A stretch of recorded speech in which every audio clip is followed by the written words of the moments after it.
তারকেশ্বরের তেঘরি গ্রামের এই রক্ষাকালী মন্দির আর এই মন্দির ঘিরেই দ্বন্দ্বের জেরে 12টি পরিবারকে সামাজিক বয়কটের অভিযোগ উঠল তারকেশ্বরে। পরিবারের সদস্যদের অভিযোগ, গ্রামের মুদিখানা জিনিস দিতে না চাওয়ায় নিত্য প্রয়োজনীয় জিনিস মিলছে না, কার্যত একঘরে করে রাখা হয়েছে তাদের। হালদারদের 12টি পরিবারের শিশু, বৃদ্ধ, মহিলা, পুরুষ মিলিয়ে মোট সদস্য সংখ্যা 60 জনের উপর। মুদির দোকান জিনিস বিক্রি করছে না তাদের, মিলছে না দুধ সবজিও, এমনকি গৃহশিক্ষকরাও পড়াতে চাইছেন না। আমাদের এই যে এত সমস্যা, ভয়ে ভয়ে আমাদের থাকতে হচ্ছে। নাতি নাতনিদেরও সমস্ত পড়াশোনা বন্ধ, তারা সব এইচএস পরীক্ষা দেবে। যদি প্রাইভেট বন্ধ করে দেয় তাহলে কি হবে? হ্যাঁ, এখনই যদি তাদের এটা মেরে দিল তাহলে কি হবে? তাদের কি ছেলে মেয়ে নেই? তারা কি জানতে পারছে না যে আমাদের ছেলেমেয়েরা পড়াশোনা করছে, বা এদের ছেলে মেয়েদের পড়াশোনা বন্ধ করে দিচ্ছি, খাওয়া দাওয়া বন্ধ করে দিচ্ছি? এটা হয়? আমরা তো কোনোদিন শুনিনি এরকম। অনেক জায়গায় শুনি, কিন্তু এইরকম আমাদের মতো সমস্যা কেউ নেই। আমরা 300 বছর, আমার দাদা শ্বশুরের আমল থেকে আমাদের এই মায়ের মন্দির। আমরা গেলে তারা নিচে নেমে আসতো আমাদেরকে দেখে। এখন তারা কি করছে? তারা আমাকে দূর দূর করে তাড়াচ্ছে। তারা কেন? এটা কিসের জন্য হচ্ছে? আমাদের কি সমস্যা? আমরা কি দোষ করি? হ্যাঁ, তৃণমূলের লোক তো বাড়ি, সবাই তৃণমূলের, তো আমরাও তো তৃণমূলই করেছি। তা তৃণমূলের সেই করেও যদি এরকম হয় তাহলে আর আমরা কোথায় যাব? হালদার পরিবারের দাবি, গ্রামে একটি রক্ষাকালী মন্দিরে দীর্ঘ 300 বছর ধরে উত্তরাধিকার সূত্রে তারা পুজো করে আসছেন।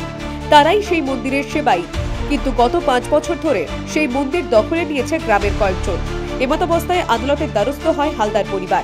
একাধিকবার আদালত হালদার পরিবারের পক্ষে রায় দেয়। অভিযোগ, সেই রায়কে বুড়ো আঙুল দেখিয়ে জোর করে মন্দির দখলে রেখেছে গ্রামের কয়েকজন তৃণমূল নেতাকর্মী। মহামান্য আদালতের রায়ে শ্রী শ্রী রক্ষাকালী মাতা সেবায়ত ট্রাস্ট তেঘরি শ্মশানকালী মায়ের পূজার জন্য দায়িত্ব পেয়েছিল।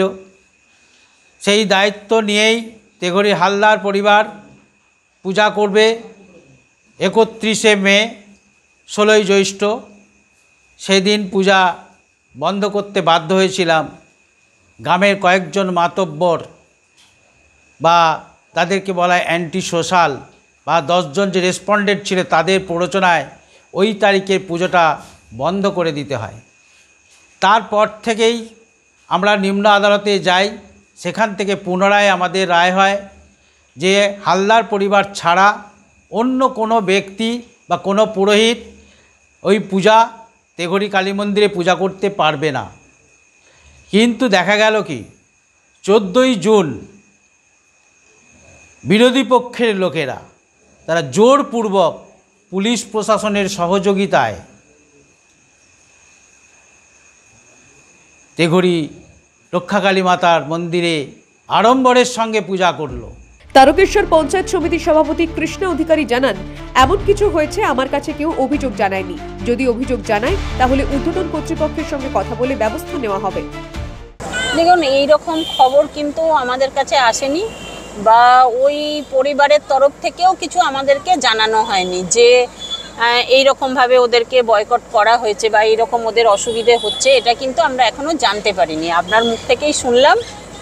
যদি আমাদের কাছে এরকম কোনো খবর আসে তাহলে আমি বিডিও ম্যাডাম সহ বা আমার ঊর্ধ্বতন কর্তৃপক্ষের সঙ্গে আলোচনা করে যথাযথ ব্যবস্থা নেওয়ার চেষ্টা করব।